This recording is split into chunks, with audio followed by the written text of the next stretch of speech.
ትሰጠኛለህ? ለምንስ ነው እንደዚህ የበደለኝ? እኔ ለበሱ በጣም ብዙ ነገር አድርጌለታለሁ። መኪና እስከ መግዛት ድረስ ነፍሴን እስከ መስጠት ድረስ ደርሼ ነበር። ግን በእኔ ላይ ለምን እንደዚህ ያደርጋል? በእኔ ላይ ሌሽ እንደዚህ ያደርጋል? በቃ ስለ ቃላት ነው የሚያጥረኝ ለዚህ ማለት ነው። መኪና ገዛሽለት? መኪና ገዝቼለታለሁ። በከፊሉ ውስጥ ነበር ያለው ጠለብ ነበር። ተጠለብ አውጥቼ በውጭ እንዲያሰራ አደረኩት። አንድ ልጅ ወለድኩ። በፊት ደህና ነበረ። ከዛ በኋላ መኪና ሲይዝ ተቀየረ። ከሴት ጋር ምን ማለት ጀመረ። ነገ ጧት አንዲቱን ሴት ነገ አንዲት ሴት ጋር ነው የምታየው። በቃ እኔም ፌክ አያደርገኝም በጥቅሉ። ከዛ እኔም ከቤት ወጣሁ። ግን ሳስበው በቃ ለምንድን ነው እስከዛሬ አመት ድረስ ይሄን ያክል አመት ህይወቴን የፈጀሁት? ለምንድን ነው? ሀታ እንኳን ለቤተሰብ ምንም ነገር ያደረኩላቸው ነገር የለኝም።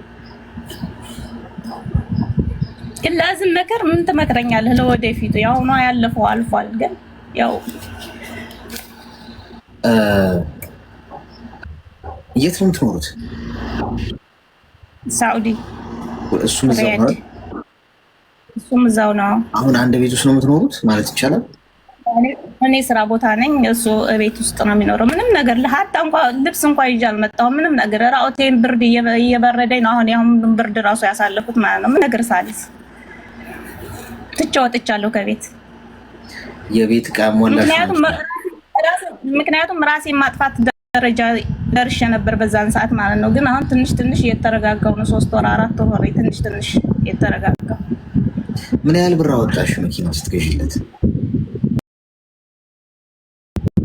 መኪናው ያው እንትን የሰራ መኪና ነው። እስከ 20 ሺህ ብር ገዝቻለሁ። 20 ሺህ ሪያል? 20 ሺህ ሪያል ሳውዲ። ሽንት ቤት አጥቤ መከራዬን አይቼ ኢቃማውን ለማስተካከል ብዙ ነገር ፈጅቻለሁ። መስኡልነት ከፍያለሁ። ግን ለዚህ መስኡልነት እሱ እንትን ያሳየኝ።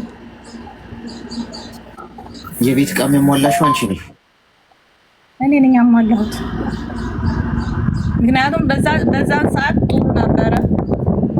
ምንም እንትን እንደዚህ ወጭ ይሰግዳል፣ ሙስሊም ነው። እንደዚህ ያለ ነገር አልመሰለኝም። በቤተሰብ ውስጥ ነው ያገባሁት። ቤተሰብ ፈቅዶ ቤተሰብ ፈቅዶ የሀገር ልጅ ነው፣ የሀገር ልጅ ነኝ። ቤተሰቡ ይወዱኛል ከምንም በላይ። አላህ ይስጣቸው። ለእኔ ነው የሚወግኑት አሁን ድረስ ማለት ነው። ግን እንጃ ህይወቴን ራሱ በቃ ምን ያደርጋል። ከዚህ በላይ ህይወት በቃኝ እስከምል ድረስ ደርሻለሁ። አሁኑ ደረጃ ላይ ያለሁት።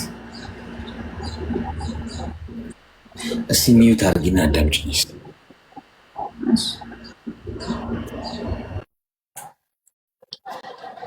ምን ይባላል ወገን? መኪና የሚገዛለት ወንድ?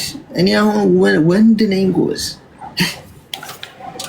እውነታቸውን እኮ ነው። አንዳንድ ወንዶች አንዳንድ ይመጡና በቃ ወንድ ሁን እስቲ ነው ይሉኛል። እውነታቸው ነው። እኔም ብሎ ወንድ ደግሞ እንደኔ አይነት ካላችሁ ወንዶች እርማችሁን አውጡ። እሺ ወንድ አይደላችሁ። ወንዱማ ይኸው ወንዳ ወንድ የሆነውማ እያየኸው ምን የውስጥ ቁምጣ ጭምር አይቀርለትም ሲገዛለት። አሁንስ ጌታዊ አትመጣም የምንለው ማለት ያለብን አሁን ይመስለኛል። የኔ እናት በምንም መልኩ ልረዳው ያልቻልኩት ጉዳይ አይምሮሽን የጠለሽው ነው። መኪና ትገዢለታለሽ፣ ቤት ዕቃ ታሟያለሽ፣ ጫማ ትገዢለታለሽ፣ ስልክ ኢቃማ ታሰሪለታለሽ። ምን ያርግ ታዲያ ይሄ ልጅ? እናቱ መሰልሽው እንደዚህ ስትንከባከቢ ወይ እናቴ ነች ይቻለና ሌላ ሴት ፈለገ ማለት ነው። ሌላ ሚስት ፈለገ። ይሄንን ሁሉ ነገር ያደረግሽለት ወንድ ምን አጠፋሱ? ምንድን ነው? ፍቅር ነው እንዳይባል ይሄ አይነት ፍቅር ፍቅር እኮ ለዛ አለው እኮ። ሴቷ ሁሉን ነገር አድርጋ ወንዱ ቁጭ ብሎ ይጦራል እንዴ? አንዳንዴ እኮ ፌር የሚባል ነገር እኮ አለ። እንዴ ነገር ይሻላል እኔም ላርግ እኮ ማለት እኮ አለበት እኮ። እንዴ ነውር አይደል እንዴ? ስለዚህ ጥፋቱ አንቺ ጋር ነው ያለው የኔ እናት። ስለዚህ ፍሬን ያዥ። ያለሽበት ህይወት ያንቺ አይደለም። እዛ ቤት አንቺ ስራ ቦታ ሆነሽ ስንት ሴት መጥቶ እንደሄደ አይዲያው የለሽ። ስንትና ስንት ሴት እንደሚመጣበት ቤት ውስጥ። ስለዚህ ዛሬ ጀምሮ እንኳን ታወጣ ብዙ ሴት አለ አሁን ራሱ የሚያወጣቸው አሌክስዬ። ስለዛ ምንም አላብዛብህ፣ አልዘርዝርልህ። ግን ለምክርህ ምን ትመክረኛለህ? ለወደፊቱ የአሁኑን እንደሞትኩ ቁጠረኝ። ቆይ አልሞትሽም የእኔ እናት አለሽ በህይወት። ሚዩት አድርጊ እስኪ ሚዩት አድርጊ። ቆይ አታንሺው እሺ። ሚዩቱ እንደሞትኩ ቁጠረኝ አልቆጥርም። ምክንያቱም አለሽ በህይወት። ሞትን ምን አመጣው? ህይወት ይቀጥላል እኮ የእኔ እናት። በአንድ ወንድ ምክንያት ገንዘብሽን ያጣሽው እንጂ ህይወትሽን አላጣሽ። ገንዘብ ሰርተሽ ታገኘዋለሽ። 20 ሺህ ሪያል 30 ሺህ ሪያል ምናምን ያወጣሽው፣ እሱም ደግሞ ጤና ይስጥሽ እንጂ ሰርተሽ ሴፍ ካደረግሽ ትተኪዋለሽ። መጀመሪያ ከዚህ ሰውዬ መላቀቅ አለብሽ እንጂ እንደ መሄገር የተጣበቀብሽ እሱ ገብቶሻል። ስለዚህ ምንድነው ማድረግ ያለብሽ? ከዛሬ ጀምሮ ከሱ ጋር ያለሽን ኮምፕሊት አቋርጭ። በቃ አቁሚ። አይሆንሽም። ይሄ ወንድ እድሜሽን ነው የሚጨርሰው፣ ገንዘብሽን ነው በልቶ የሚጨርሰው።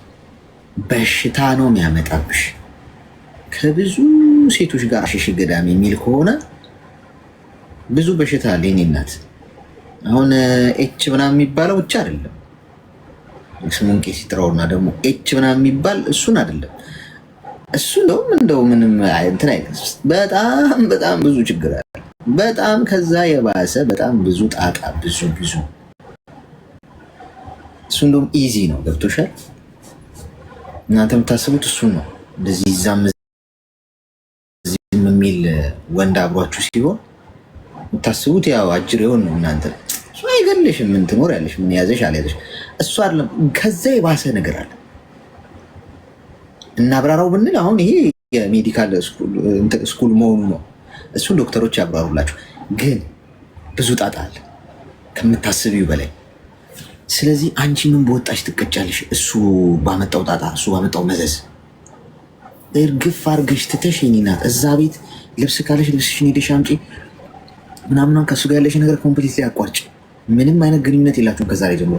ጫፍሽን እንዳይነካው መጡ። ልብስሽን ጫፍ እንኳን ያጠፋሽው ጠፍቷል። ከዛሬ በኋላ ትምህርቱ ሰጂ፣ ገንዘብሽን ሴቭ አድርጊ፣ አዲስ ገጽ ግለጭ፣ የደረሰበት እንዳደርሽ። አሁን ምልሽን ከሰማሽ ህይወትሽ ይስተካከላል። ካልሰማሽ ግን ነገ ታለቅሻለሽ ብለሽ ተግባባ።